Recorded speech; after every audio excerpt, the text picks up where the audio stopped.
Bienvenue chez moi. Merci à mes camarades de Plaid et Sec pour ce délicat sujet qui va me permettre d'exprimer toute la finesse et le raffinement qui sommeillent en moi. Je voudrais également saluer mon papa qui suit assidûment la chaîne YouTube de Plaid et Sec et qui, quand il va voir la vidéo, va croire que je fais référence à des choses sexuelles. Détrompe-toi, papa.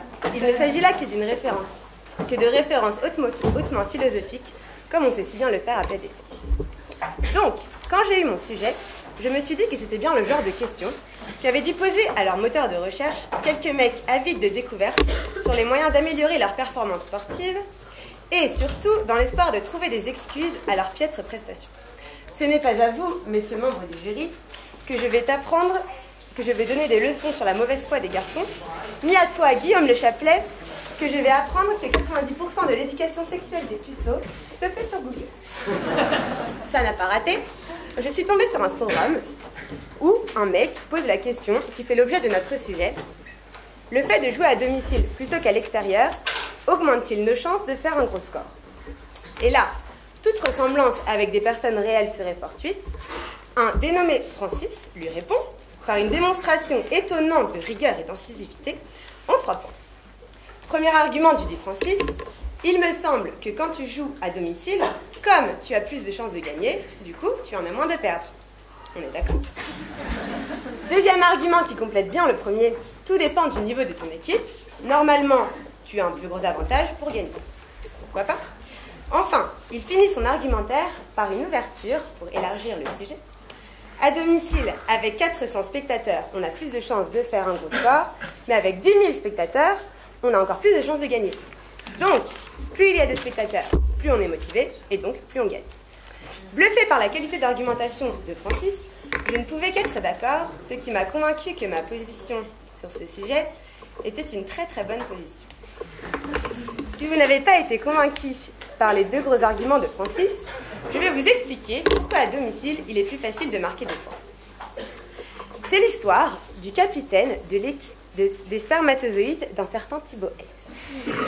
Depuis qu'il a été promu capitaine, à la mort de son prédécesseur, tragiquement disparu un soir où Thibaut S, vagabondant sur YouPorn, a procédé à une évacuation d'urgence de certains de ses joueurs, car, devenus trop nombreux, ils étaient trop à l'étroit, le capitaine élabore des stratégies pour obtenir le Saint Graal, le but tant espéré, obtenir sa prime de fécondation en cas de rencontre d'un membre de son équipe avec un nouveau.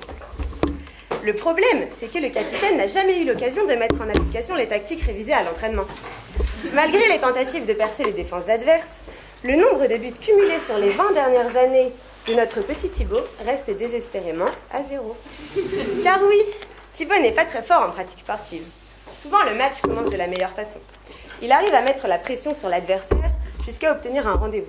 Parfois même, la cible accepte de le faire monter dans sa loge et, dans de très rares cas, il parvient même, après des redoublements d'efforts, à s'approcher de la surface de réparation. Dans tous les cas, pour une raison qu'il ignore, il prend un carton rouge avant de parvenir au fond des cages. Au bout d'un certain temps, et sur les conseils d'un de ses amis, Thibaut le Puceau fait un voyage initiatique chez un peuple indigène où il rencontre Yachine, meilleur buteur de sa génération, qui accepte de le recevoir sur le champ. Yachine, fort de son expérience, lui explique comment il peut résoudre son problème de non-transformation. Mon petit Thibaut, mon petit Puceau, tes mauvais résultats s'expliquent d'une façon très simple. Pour que ta première fois se passe bien, il faut que plusieurs critères soient réunis. D'abord, pour avoir confiance en toi, tu dois te sentir en sécurité. Pas de lieu excentrique, d'ambiance cocasse, de positionnement compliqué. Non, non, non. Pour la première fois, fais dans la simplicité. Ensuite, pour être dans les conditions optimales, tu dois te mettre dans une situation confortable où tu auras tes points de repère. Quelle configuration des attaquants, des défenseurs, qui fait la passe, tout doit être prévu en amont.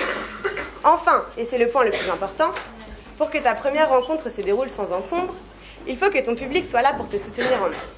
C'est bien connu, rien de plus efficace que le soutien des supporters pour mener des joueurs vers la victoire. Donc Thibaut, pour te lancer dans la compétition, rends-toi dans un bar connu avec beaucoup de tes amis, pourquoi pas celui de ton école. Trouve un adversaire facile à corrompre, pourquoi pas une première année. Et surtout, ramène-la chez toi. Ainsi, lorsqu'elle aura franchi la porte de ton domicile, tu auras peut-être une chance de passer le vestibule de son intérieur. C'est ainsi que Thibaut S et ses spermatozoïdes ont débuté une vie sportive couronnée de succès. Il paraît même que Thibaut est maintenant à la tête d'un groupe de personnes qui œuvrent à la promotion de l'activité physique. Il n'en oublie pas pour autant ses difficultés passées et a trouvé son propre credo pour être tout en confiance lors de ses activités. Avant chaque match, il mange.